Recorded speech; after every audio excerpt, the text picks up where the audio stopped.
হয়েছিল। তারপর দীর্ঘ 5 বছর রাজ্যে তার টেট হয়নি। 2022-এর ডিসেম্বর মাসে টেট হলো। আজকে টেট হয়ে উত্তীর্ণ হয়ে আজকে 2 বছর পার হয়ে গেল। সমস্যাটা কোথায়? মাননীয় মুখ্যমন্ত্রীর কাছে অনুরোধ, 2022 প্রাথমিক টেট উত্তীর্ণদের বিষয়টা একটু ভাবা হোক।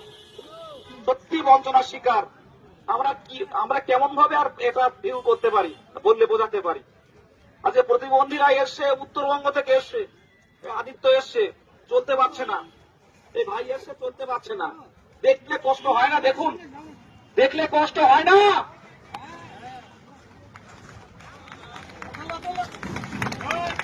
আমরা হবু শিক্ষক হিসেবে আর কেমন ভাবে সমাজের কাছে তুলে ধরতে পারি? আজকে যে মহামিছিল হলো, কোন একটা রাজনৈতিক মিছিল এত বড় এত জন আসে না।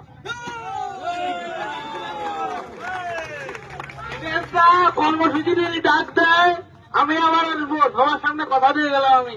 যেহেতু দীর্ঘদিন আমরা বসে আছি, প্রায় 50,000 ভ্যাকান্সি আমাকে নড়বো না। আমরা যারা এসছেন আজকে ধর্মতলা থেকে প্রতিজ্ঞা করুন, ডিসেম্বর মাসের ফার্স্ট উইকে যদি আমাদের অন্তত ফর্ম ফিল আপ করে না রাখা হয়, বিকাশ ভবন অবরুদ্ধ হবে।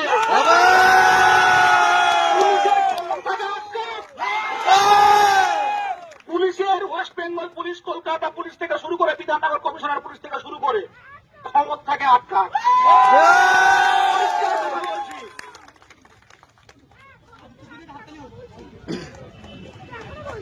পুলিশ কিন্তু আমাদের মুখ্যমন্ত্রীর কাছে নিয়ে যাবেন না, সেই ক্ষমতা নেই। তাহলে আমরা কোথায় যাব? প্রয়োগ হবে, সেই ক্ষমতাটা প্রয়োগ হবে। বিধাননগরে আটকানো মানে বিকাশ ভবনে আটকানো হবে, কোন অফিসারকে ঢুকতে দেওয়া হবে না। সামনের দিনে কোনো অফিসারকে ঢুকতে দেওয়া হবে না। বিকাশ ভবনের অফিসার বলুন মানুষের সুবিধার জন্য, প্রাথমিক পর্ষদ মানুষের ভালোর জন্য, টেট উত্তীর্ণদের জন্য। যেখানে বলা হয়েছিল 2023 সালের 10ই ফেব্রুয়ারি বিশাল সাংবাদিক বৈঠক করে জানানো হয়েছিল এবার থেকে টেট পাস আর কেউ বসে থাকবে না, সবাই নিয়োগ পাবে। আজকে আমরা একটাবার সুযোগটুকু পাইনি ইন্টারভিউ দেওয়ার। এর থেকে যন্ত্রণার আর কি হতে পারে? বুকে আগুন জ্বলছে সবার। এই আগুন কখন বিস্ফোরণ হবে কেউ জানে না।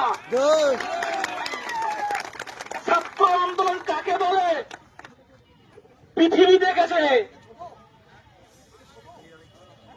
আমরা কিন্তু হবু শিক্ষক হিসেবে কিন্তু বেশি কথা বলতে চাই না, কোন রাজনৈতিক কোন পলিটিক্সের মধ্যে ঢুকতে চাই না, কিন্তু আমাদের বাধ্য করা হচ্ছে।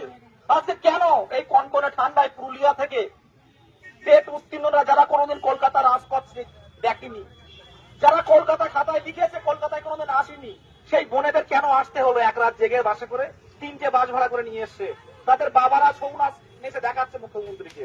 তারপরেও যদি উনি আমাদের কথায় যদি স্বতঃস্ফূর্ত ভাবে বার্তা না দেন, লড়াইটা কিন্তু চোখে চোখ রেখে হবে।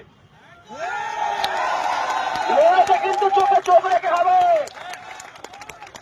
আমরা পারি। 10 লক্ষ শূন্য পদের প্রতিশ্রুতি প্রত্যেকটা প্ল্যাটফর্মে দেওয়া হয়েছে।